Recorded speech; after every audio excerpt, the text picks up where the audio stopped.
hear you. I know. Yeah. Yeah. She would do it. She would turn it up so loud. Yeah. I was just rocking out before this. All right, let's see. About to get the go live. Get the go live button. And the waiting game. My little thing has popped up. Hey, there we go. Awesome. Go live button.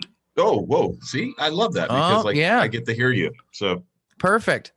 All right. Hey there, everybody.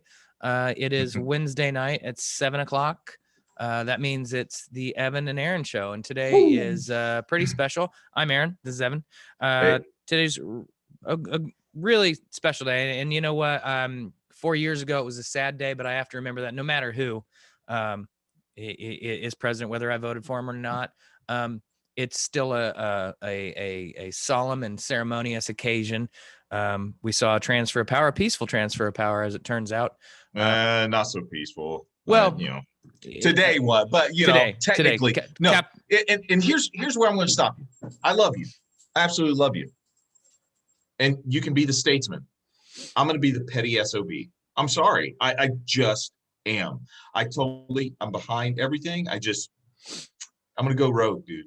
I'm just going to go rogue and say that, you know, if you voted for the guy, your turn to, you know, kind of suck on hind tit for a while. I'm sorry. That's just the way it's got to be. That's the way it's got to be. I don't have any issue with that. We can gloat a little bit. I'm just sorry. That's fine. What I'm saying is, that this went well. You know, for all for all of the concern, for all of the potential for, you know, attacks at different capitals. As far as I've heard, none occurred today. None.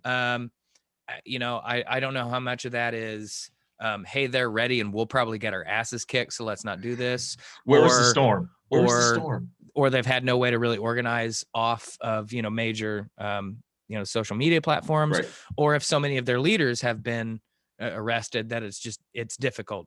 But it didn't happen.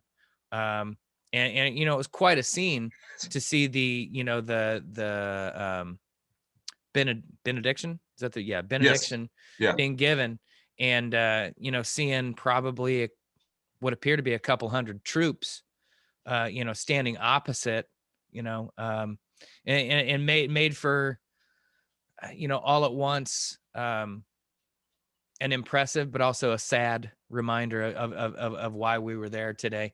But there was an awful lot to really be, you know, proud of. You saw my post today. We were popping bottles for Mamala and Joe. You know, is just a great event. Go ahead. Can I talk to? I need to talk to that scene where you saw the servicemen and women standing in the back.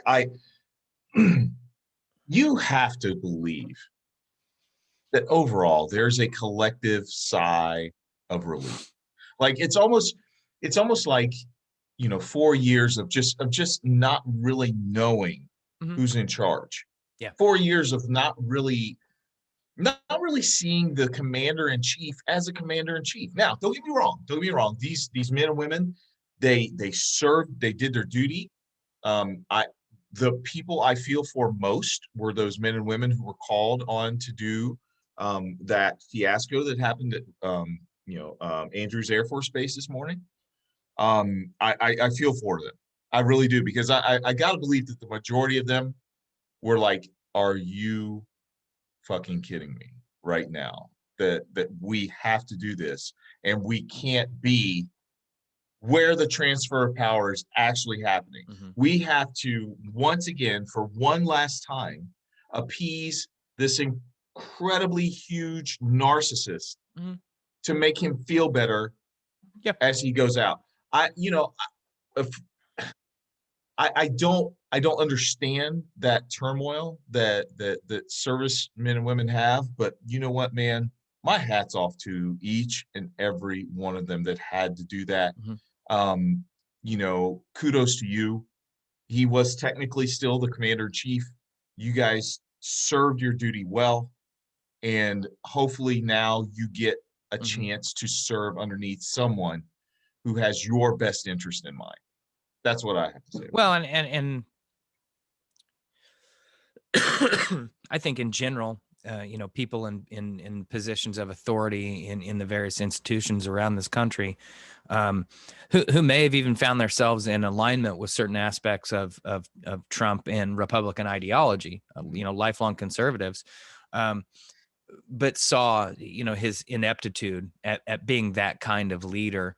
So certainly, I would imagine the military brass are relieved to not have to deal with a guy with bone spurs telling him he knows more about international conflicts than they do and telling them they're stupid, but also Right. just not knowing what he's going to do next. And when there was talk of what happens if Trump orders troops in the Insurrection Act, things like that, and my personal thoughts, and maybe this is just the eternal optimist in me, but while I don't doubt that there are far too many, I won't throw a number out, but far too many sympathizers to white supremacist cause in various branches of the military.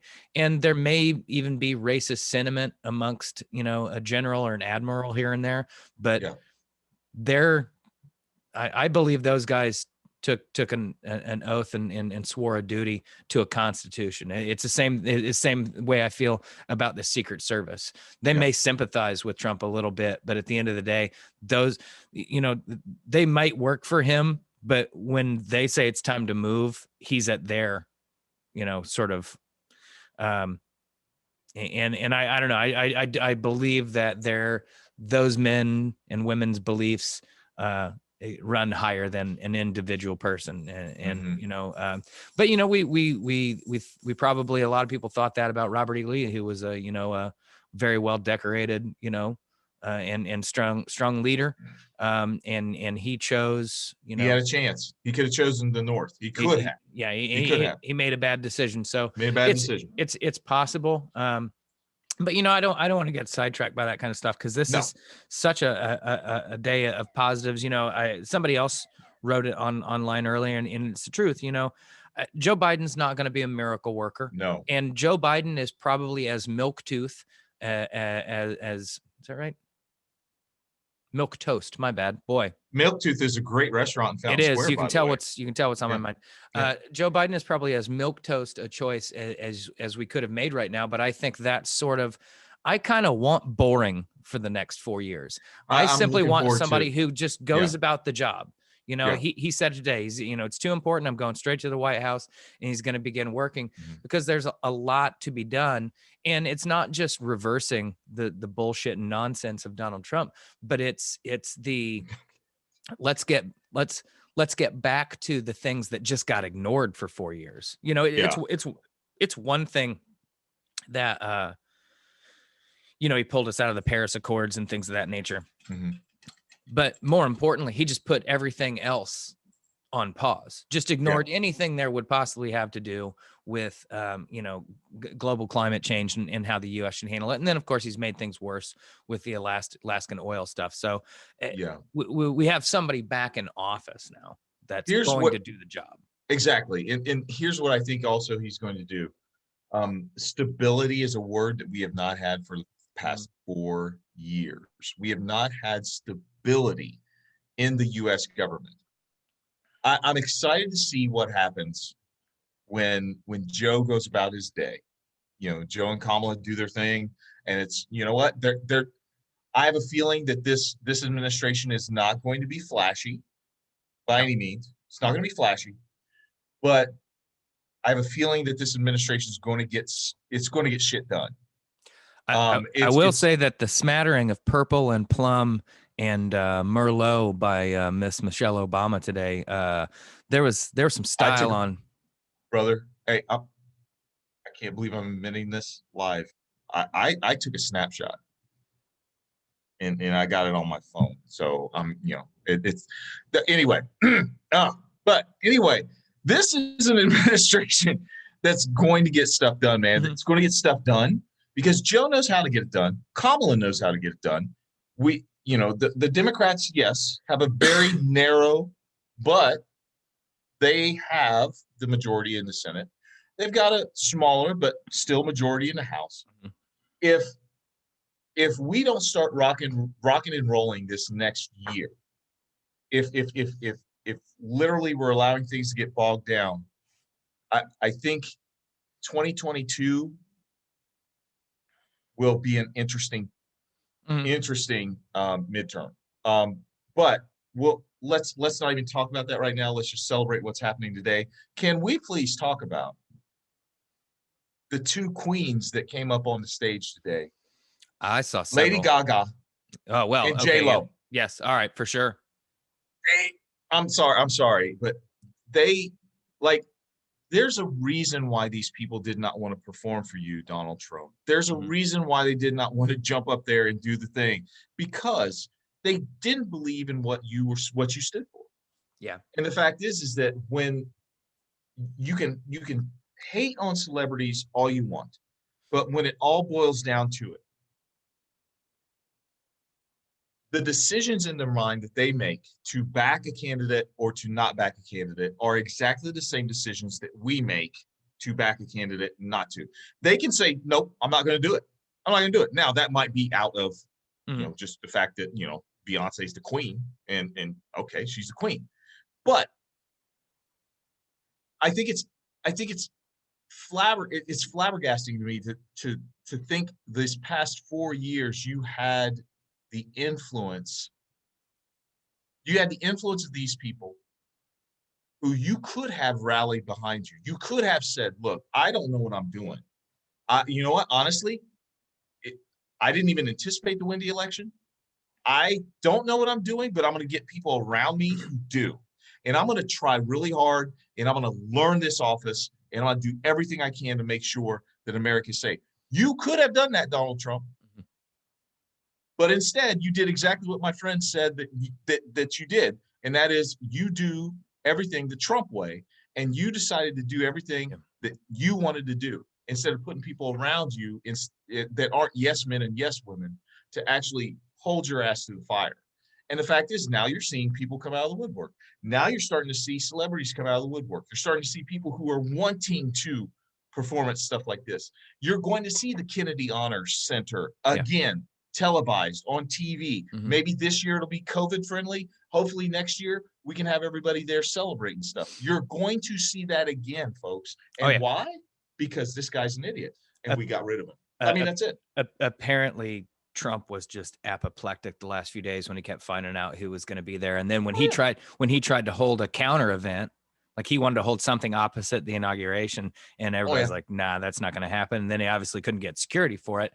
But it's just funny. I mean, you name Gaga and J-Lo, and hats off to Garth Brooks. He's taken an awful lot of flack from people. And he's look, people, I've done this for every president for like the last 5 times. So, this is just kind of what I do. I'm an American and I'm going to keep doing it. I wish it had been a little bit more forceful, but that's not his job. He shouldn't be taking that kind of flack in the first place. But yeah, there were, I guess Ben Shapiro threw a fit about it as well, but Ben Shapiro's time in the sun is about over. I'm pretty sure. His 15 minutes are over. Gina brought up something. Amanda, the young lady, the poet. Man, come on now. First off, I read that. I was reading about it, and they said, youngest poet laureate and all this stuff. And I just looking at her, I was like, my goodness, she's young. She's 22. I thought she was like 14. I mean, I just thought she was. But either way, just amazing words, amazing composure to walk up there. Like, I mean, I'm a pretty decent public speaker, and I still think I might have had some jitters. I'd have been like tossing a poem out at the inauguration. What had happened was no. I mean, this young lady. And please, by no means, anybody. I did not mean to omit her. It's just. No, I knew what you meant. I know. J-Lo was there. That's. I'm just saying J-Lo. But I feel like I'm the only person, or as far as I can tell, I'm the only person who commented on it in social media, which means I'm the only one, of course. But is it just me, or did Lady Gaga wear a big motherfucking Mockingjay on her shirt like we were playing Hunger Games and she was getting rid of the king? I mean, exactly what it was. You know exactly what it was. She walked down there. She looked at Biden. They fist bumped and things like that. She looked at him as if to say, "You are the president." But let me remind you who the queen is. I'm just. Exactly. Like, and I think that's, dude, I think that's something that we've got to understand here is that as a society, we, no, not as a society, rewind that. As Democrats and liberals, yes, we want Joe Biden to succeed off, obviously we're very happy that, that he's in office and things like that. But this is where I think the stark difference is. I held Obama accountable for some of the things that he did in his administration that I didn't agree with. I think we're going to hold Joe Biden accountable. Oh, what I missed for some of the things, that he may mess up. We're going to hold him accountable. This blind allegiance, you're right, Aaron, is something for the past 4 years, I don't understand. I know you will be the first one to say, if something happens, if Joe signs something, you're going to be the first one to say, like, oh man, that was a douchey thing to do. I mean, that's what we're supposed to do as citizens of this country. We're supposed to hold our president accountable. The office of the presidency has not been held accountable for the past 4 years. Now I'm going to see what you're smiling at. Let me see. What would be nice is if Mitch McConnell recognizes that while he does still have some power to be an impediment, his greatest power would be harnessing the actual conservatives in his party and marginalizing the Boberts and the Marjorie Green, whatever. Karen of Green Gables is what I heard she was referred to, which I thought was pretty funny. But marginalizing those types of people, if not fully holding their feet to the fire by the 14th Amendment and other ways. But basically saying, look, we've got a moderate Democrat in office right now. Yeah.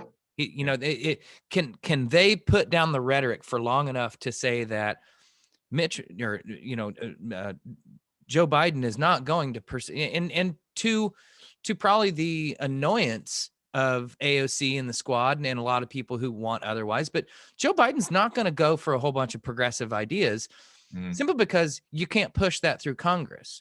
Now, he might try to incrementally do some things, but there's an awful lot of stuff where we know already with polling that, that there are certain gun control ideas that have better than 75% support across the board.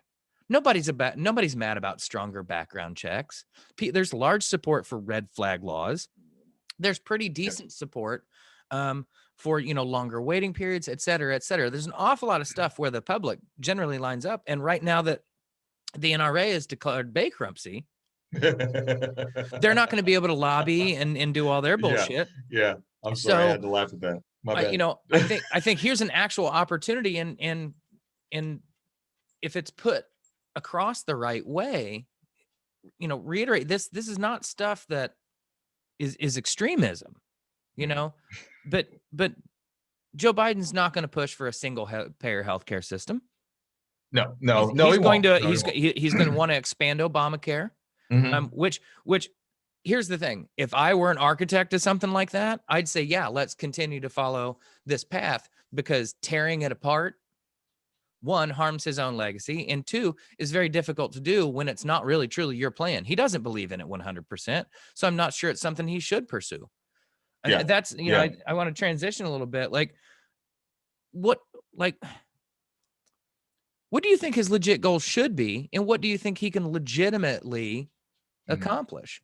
Because we don't hold a filibuster proof majority and all that jazz, but I think there's a Venn diagram of things that could be done, but it's going to require some people saying, yeah, let's put our bullshit aside.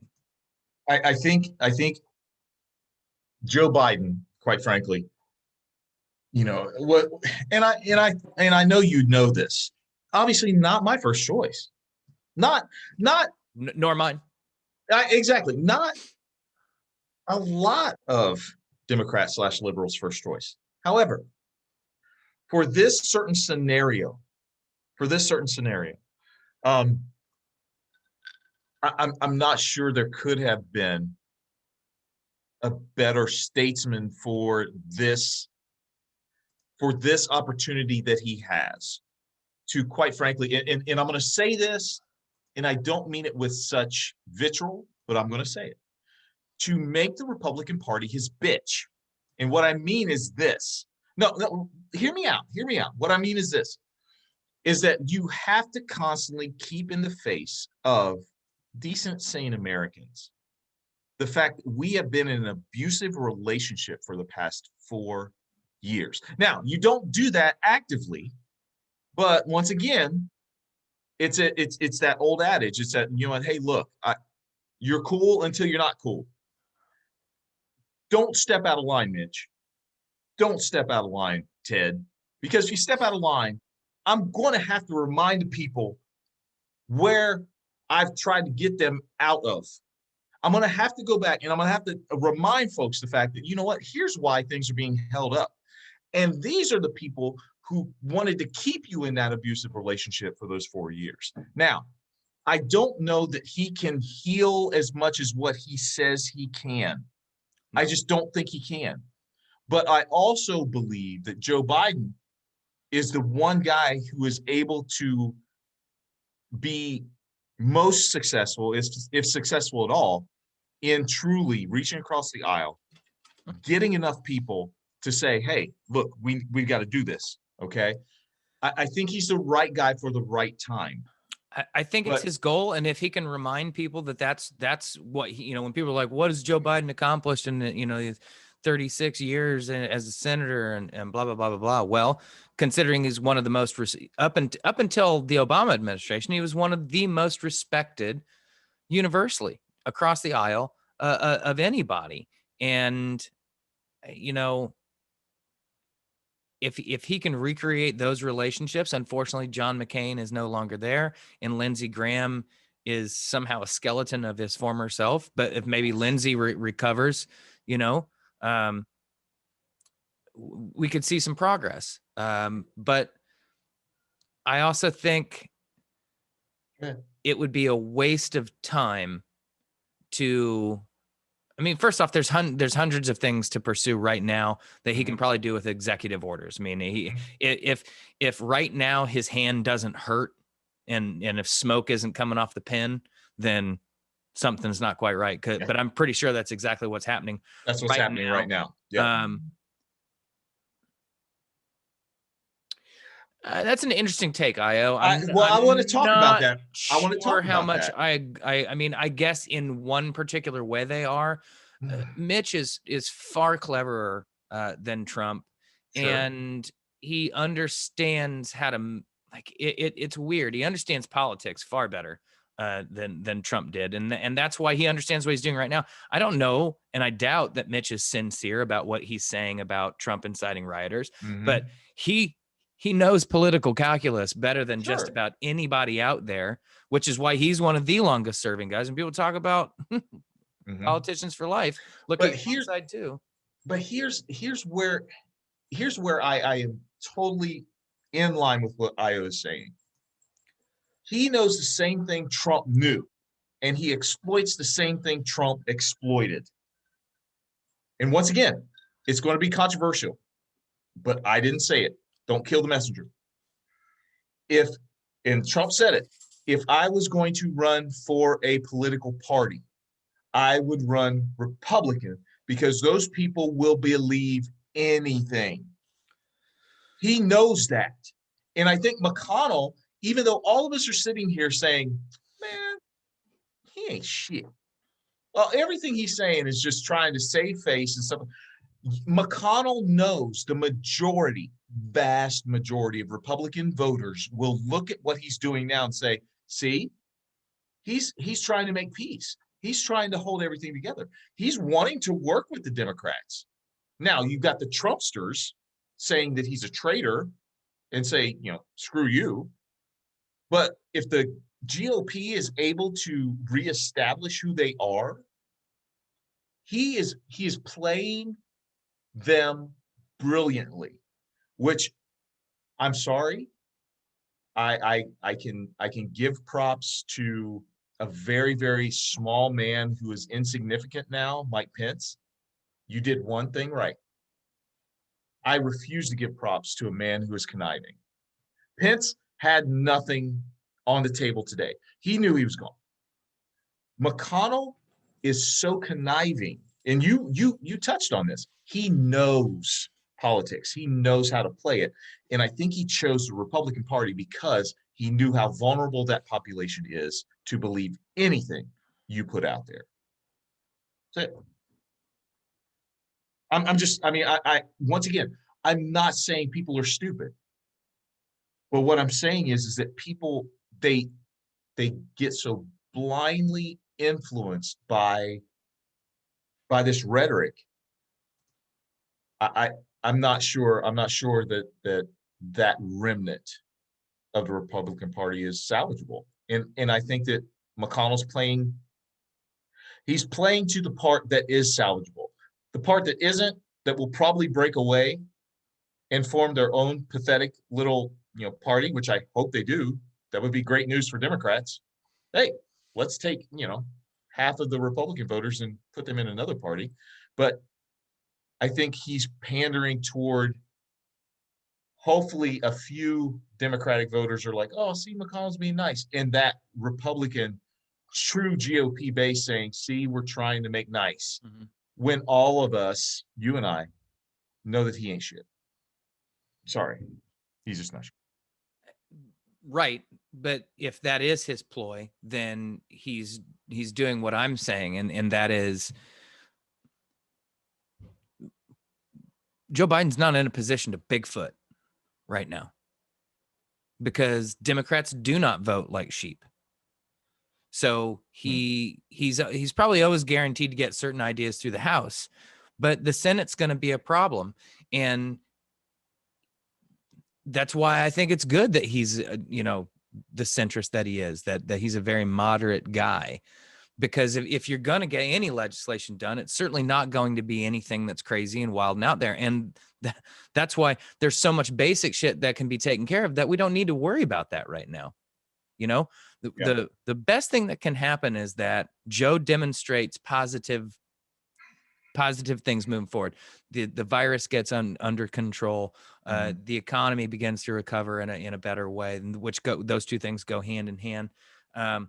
But I think as those things happen, maybe for the first time in a long time, the president keeps his majorities, maybe grows them in both houses, and gets 2 more years, and maybe at that point can begin bigfooting some policies. And then let's face it, Joe Biden will be 81, 82 years old at that point. And I'm not going to be an ageist, but I will say maybe after 4 years, he'll recognize, this was the pinnacle of my political career. And I finally got there. God bless Bo. And I'm going to step aside because now we have the momentum and Kamala is here to lead this new progressive wing. I think that would be the best way to go about it. I'm just saying we can't go into this expecting Joe's just going to fucking play hardball all the time and that's how shit gets done. And Roger, I'm with you because one of my biggest complaints about the Democratic Party for so long is that they want to fucking hold hands too often and sing Kumbaya and say, let's get we eat our own. We just don't do it. But that doesn't mean I want to be a Republican and be a shit ass and just absolutely, pound the opposition into dust. Real quick, I got to say something to Io. Clay Davis. Anyway, we're at halftime, brother.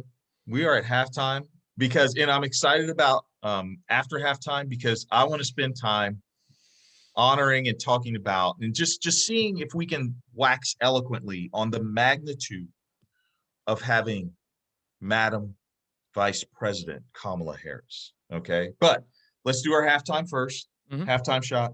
What you got, brother? You think anybody or? I'm gonna say everybody who was on that stage today. It was an impressive performance in unfortunately tense times, and I thought everybody really rose to the occasion. The singing was beautiful. The poem was great. The benediction was beautiful. it's so many positive things, and they continued it forward. Biden's speech was, I think, a good tone moving forward. It was strong. It was an attempt at unifying, but it was also like, look, you can get on board or not, but we're going to do these things. And I want to toast them and America. Hopefully, looking forward. That the title of this show is America 2021: a reboot or a rerun. Okay. So let's reboot this motherfucker and get it moving forward, Yeah. rather than just rehashing the same shit that we've been doing. So Absolutely, my brother. Slancha and to J-Lo. cilantro. There we go. Can we? Yes, yes. So let's talk about this, man. Okay, let's just sit back and think about this. I freaking wore a 3-piece suit today. Yep. With Adidas. I did not have Converse, which I'm sorry. I used to, but I do not have a pair of Converse. But I wore Adidas today. Don't fit that well anymore. Because my Adidas walks through cosmic halls and roams all over Coliseum floors. Anyway, this woman is going to.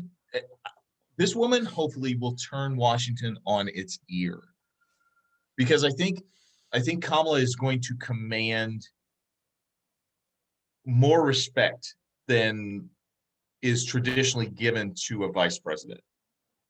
I think she's going to be doing more, more initiatives. I can see. I think she's going to be backing Joe up. I think she's going to obviously be doing, some of the things that Joe needs her to do. But I think that Joe is going to let her fly. Mm-hmm. He's going to let her fly. And quite frankly, your idea of Joe possibly being a one-term president, it's definitely not too far-fetched at all. I think the Democratic Party can put itself in a place that it makes, it helps America be ready, finally, for a woman president. I can honestly see that. I can. Well, the vice president in my lifetime, the role of the vice president seems to have changed quite a bit. And obviously from early days, it's changed quite a bit, because, no longer the loser. I mean, can you imagine if Donald Trump was the vice president of the United States now? But I think they've been given a bit more responsibility, a bit more high profile. And I could very much see Joe giving the, let's say, hot button issues to Kamala to be the face of, to say, okay, you know what, these are administrative priorities, but obviously not number one priorities, or Joe would be out front on this, but Joe will support as he can. But I think, if she can lead some of that stuff and gain some ground right now, it puts her in good stead for 4 years from now to be able to say, look, I'm ready to lead on these issues. Joe got shit done. Joe got the stuff done that you wanted, but now there's this backlog of intersectionality issues that we need to be addressing. There's this backlog of, I don't think Joe's going to wait on police brutality and justice stuff. Now, I don't think Joe's on record saying he's not for defund the police, and that's fine. There's a lot of different ways you can pursue this, and I think it's a good rallying cry. Still think it's a terrible slogan, but I know what it means, and as long as it starts a discussion, that's fine. But I think if they're smart, which I believe they are, they can position themselves very, very well in these issues. And even if Joe does stick around for 8 years, he can give more and more of those progressive issues to Kamala, but feel empowered to be like, look, the party's progressing. I'm not the person that should be the spokesperson for these issues. This woman is, but it's on my watch, so I'm cool with it. I think it should be happening. Do you think Kamala will have any, and I don't have an answer to this, it just popped in my head. Do you think she'll have any issues handling or being able to handle systemic racism, especially in the prison system, like with prison reform or legal system. You know what I mean? I mean, because here's the deal. I think that as politicians, a lot of them have made decisions. Screw that. Us. We have made decisions that we look back on now and say, oh, damn, I shouldn't have. There's no way I should have made that decision. Now, granted, the decisions I make probably will only affect me or a few other people. Mm-hmm. You know, some of the decisions that have been made affected an entire generation of folks. Now, that's not Kamala, but what I'm saying is that will she have, because of her prosecutor past, do you think she'll have issues? Do you think she'll run into roadblocks that probably wouldn't be there for someone who, I don't know. I don't know what I'm trying to say. Someone who you know wasn't a black Indian American woman. Yeah, Mm-hmm. of course she will. And they're going to be met with a very firm and righteous tone because that woman takes no shit. Yeah. But she also understands law enforcement. I think she understands both sides of this issue, and she's taken criticism from people on both sides of this issue, and probably rightfully so. But I would say that you've not been in politics long enough, or you've not been in politics very wrong if you haven't made a decision that eventually you have to answer for. Mm-hmm. I think Bill Clinton thought he was doing the right thing by signing a very strict the 93 crime bill. And because a lot of the mainstream thinking of the time would have directed in that way. Now we've got a lot more diverse information on this and a lot better attitudes toward it. And people of color voices are contributing to getting past this. So I think Kamala can look at this from both sides and say, look, I'm both a member of law enforcement and I'm also a minority person of color and a female in the United States of America in the 21st century. I understand both of these experiences, and both of them deserve some element of shining a light on and figuring out where we can find common ground in moving forward, because you don't snap your fingers and every community gets better. You don't defund the police and all of a sudden South Central LA is not a gang war zone. That's not going to happen like that. Right. But when I think an awful lot of community organizers feel like they go out of their way to work with police, and then the police kind of just shoo them away at some point. I think if I can just use Gia and John and their responses, that's exactly where I was going. I think the Democratic Party is so much better at looking people in the eye and saying, you know what, yeah, that was a fuck up. That we really did mess that up. And I think we have a very huge opportunity in if Kamala is, which I know she is, one of the most skilled, qualified, intelligent people to have that job, she will look people in the eye and say, you know what, that was a different time.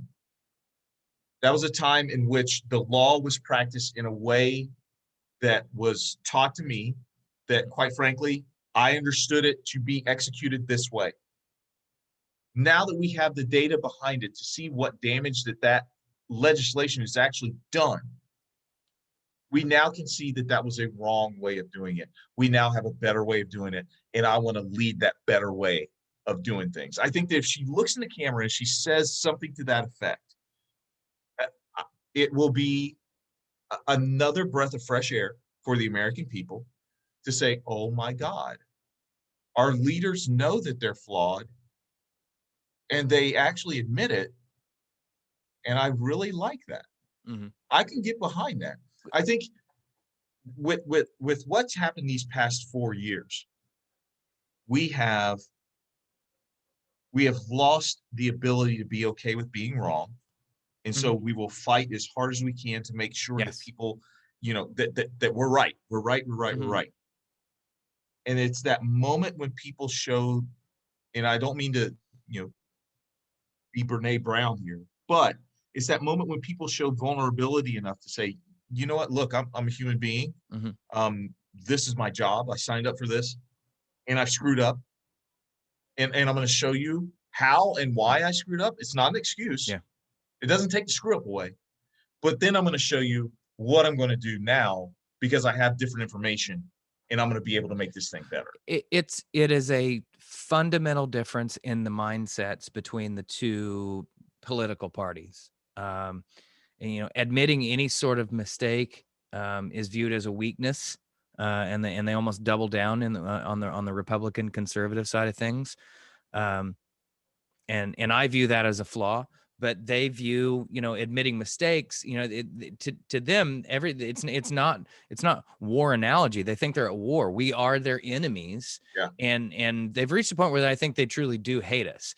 And I don't want to hate the people on the right. And I don't hate my friends that did vote for Donald Trump. I don't understand them. And I want to browbeat them to change their minds.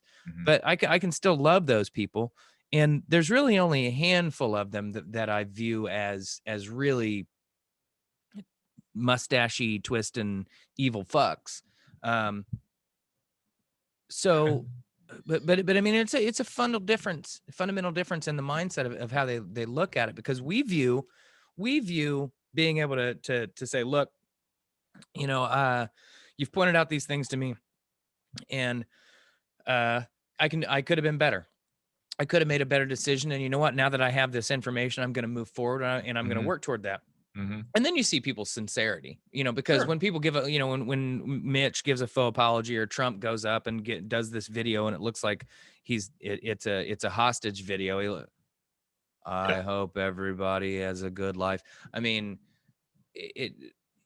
and we're going to be biased in the way we view that. Okay. Sure. And there's 70 some odd million people who thinks it's a strength to not admit you're wrong, who thinks it's a strength to double down in those moments. And it's we've got to figure out how to be like, no. I mean, to me, the ironic side of it is, admitting a wrong and asking forgiveness is a very, from what I've read, is kind of a Christian thing. But there are far too many, to sort of bastardize an IT term, too many thin client Christians running around, people that, only want to follow this over here, and definitely into the prosperity model, that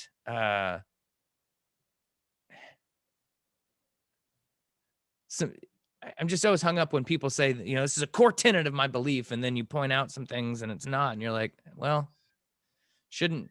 Like, wait, what? You should sort of be mad at these. Like I've reached a point where I'm no longer defending a left wing or Democratic point of view when I get into discussions, especially with like Q folks, because I'm like, at what point in time are you going to get mad at the people who've led you astray? Don't be mad at you.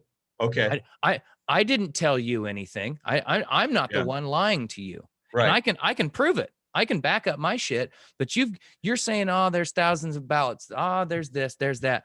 I'd be pretty pissed off at Hawley and Cruz and Boebert and all these people who continuously say, you know what? It's a total fraud. The election was stolen. Then show me. If it's that fucking obvious, show me. I'm glad you took us there, because the one thing I wanted to say about all this is that, Mitch, if you are the minority leader of the Senate, you need to get your boys together. You need to get them in line, because quite frankly, if you don't, I totally can see this, Aaron. I can see them forming or trying to form another party. I can see them trying to How'd they go for the know nothings and the wigs, man? I mean, exactly. It would guarantee a Democratic president for probably the next 2 to 3 cycles, at least. I'm saying 20 years. And nothing's ever 20 years anymore. But I could see 2 to 3 cycles.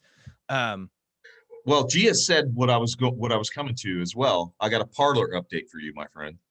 I have limited my time, and actually I can't get on it anymore. I don't know, because they've been deplatformed. They've been deplatformed. They were But the supposed to last come back time to Epic or something like that, but I think they're I don't struggling know. with it. I don't know. But there were so many people turning on Trump. They think he's a traitor.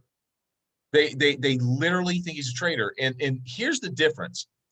The people that think that Trump is still cool, I'm not worried about those folks. I'm worried about the folks who now see Trump as a traitor. Because those are the militarized folks. Those are the folks who were going to the Capitol. Those were the folks who were ready to strap up and go. And now they've lost their commander in chief because they see him as turning on them by one thing saying, hey, you know what? We love you. And then all of a sudden saying, well, we condemn all the violence and blah, blah, blah.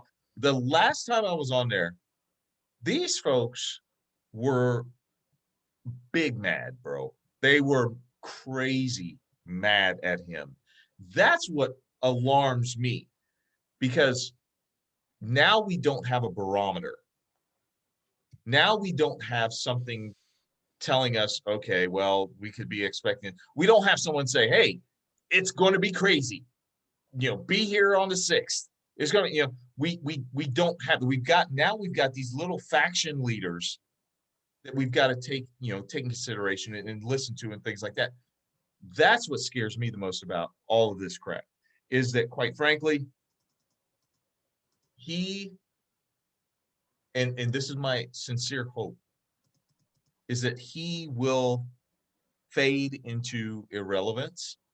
It won't be overnight, but I feel that he will. It's the folks that now feel like they don't have a leader that are about to go rogue. That's what worries me. That's what scares me about the whole thing. But can we get back to the fact that we have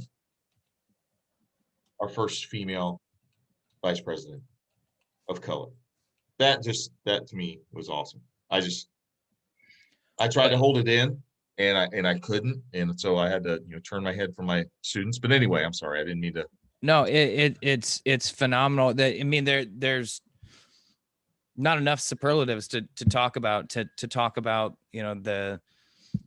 her intersectionality of culture and background and being in politics and what she's done. And it is interesting.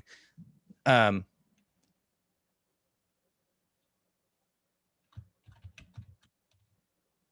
We're having some great chat tonight, man. this is so good.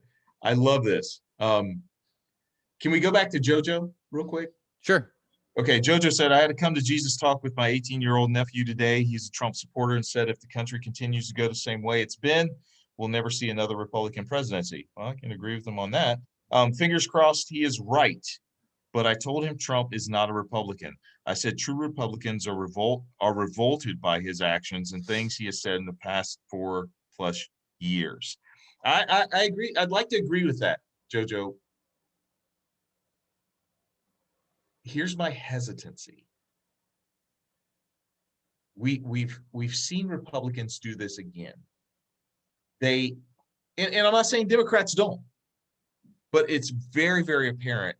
Republicans know how to ride a wave. They know when to jump on, and they know almost, with the exception of this last one, when to jump off. Okay. I agree with you. I really do. I agree with you that, that the Republican Party needs to find itself, that it needs to find its way. But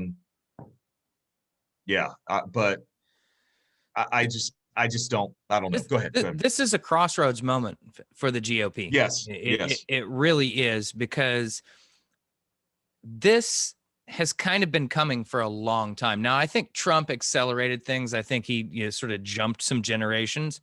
But I think you can draw a straight line from Goldwater era politics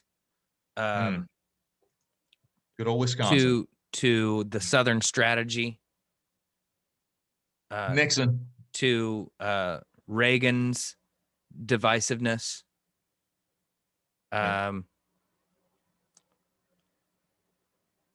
to Bush's sort of court jester as president vibe, to the anti-intellectualism of Sarah Palin, and then the sort of McDonald's presidency of Donald Trump.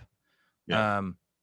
So on the one hand, this sort of is the Republican Party, but I think it's spun out of their control, and the circus of the Trump administration really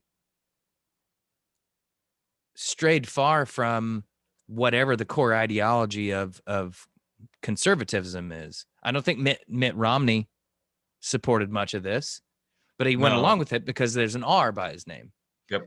So we're going to find out in the next couple of years who wins this battle, because you're right. There is a group of people who just don't accept what's going on right now, and really just don't seem to be accepting any aspect of reality. But a couple of them got voted in. Yeah. So what's QAnon girl's name? I forget her. Lauren Boebert and Yeah. Marjorie something Green, Marjorie Green. Yeah. But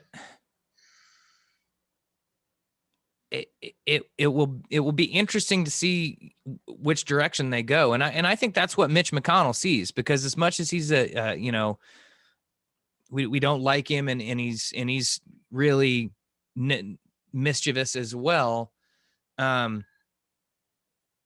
I still think he believes he's pursuing some core tenets of conservative ideology. So it is on them to sort of get their house in order, but it's also on Democrats to figure out, just pointing out facts doesn't work with certain people. Yeah. You know, I suffer from the exact same problem that I think Barack Obama had when he got into office.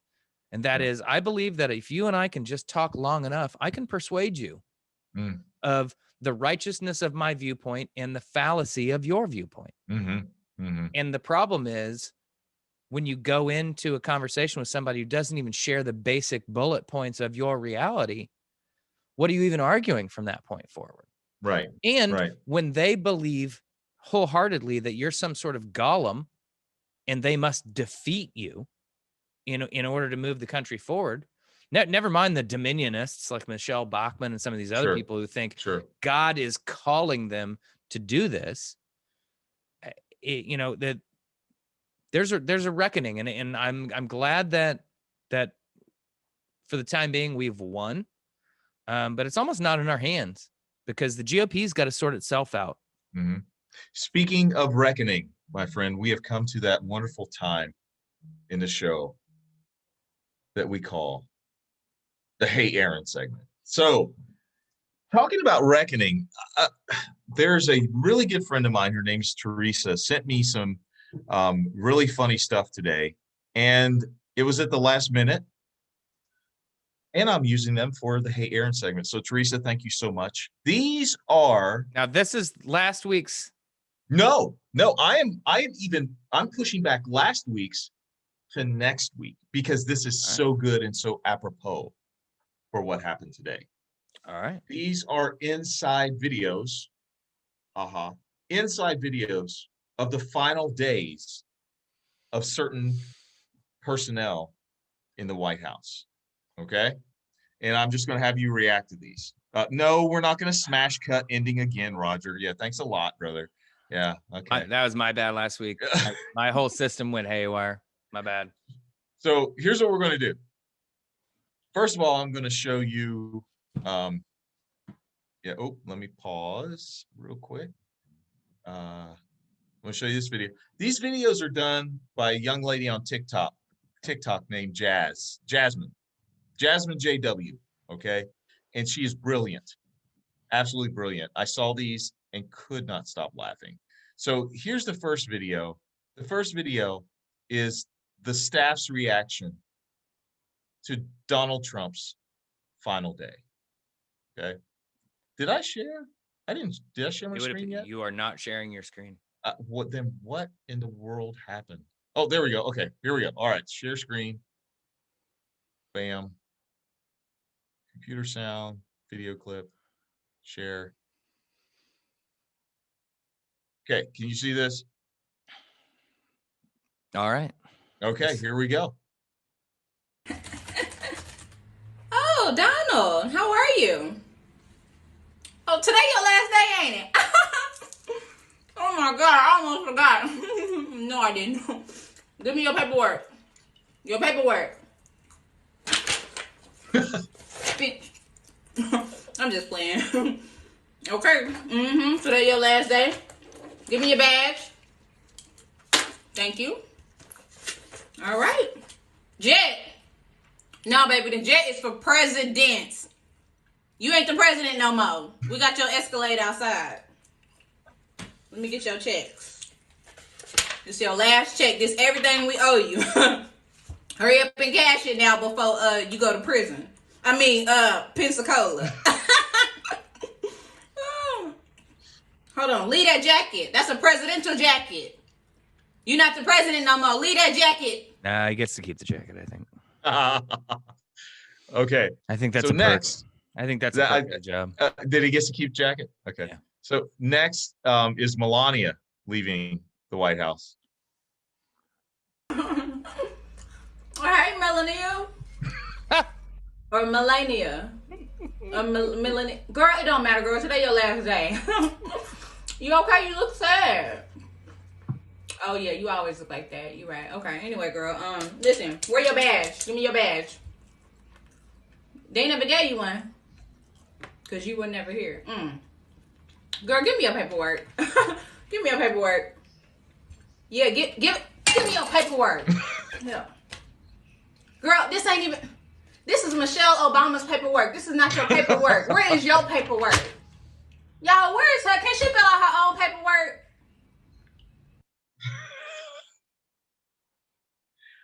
I love this. I absolutely love this, man. So next, I'm not even sure why we have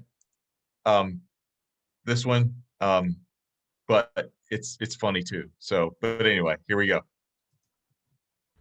Ivanka, Jared. Today y'all last day. Y'all happy? I'm happy. I'm real happy. Ivanka, girl, are those your shoes you got on? Yes, those are Ivanka's. Yes. I saw those on clearance at Macy's. Wasn't nobody buying them, girl. Give me your paperwork. Hold on, $3,000 on bathrooms. Who signed off on $3,000 on Baby, you owe my auntie a stimulus. You owe somebody a stimulus, girl, because $3,000 on bathrooms, no man. No. Call them an Uber. They can't afford it. They use their budget.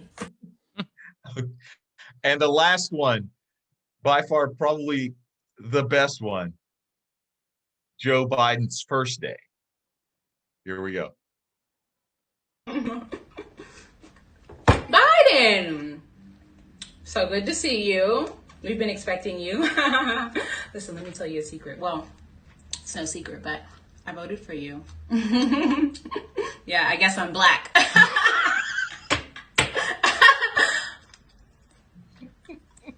Anyway, I have your paperwork here.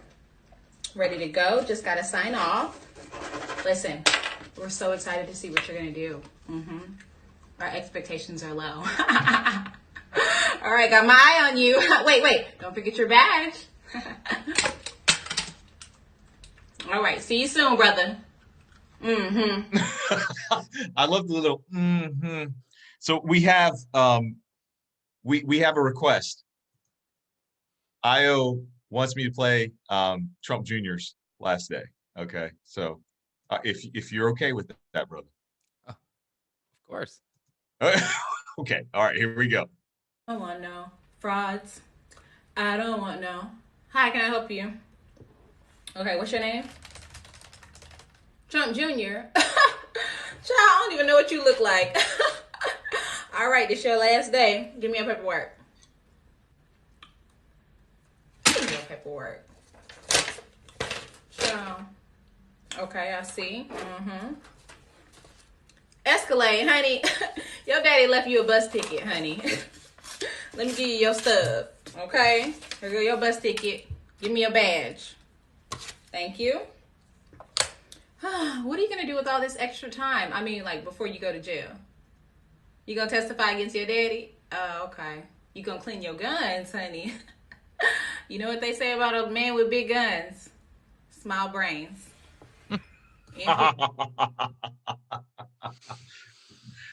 I'm sorry, man. I just thought it was apropos to throw a hey Aaron in there and Oh, yeah. just give you the secret videos, man, of whenever the people were leaving, man. What your impression on those? What do you think, brother?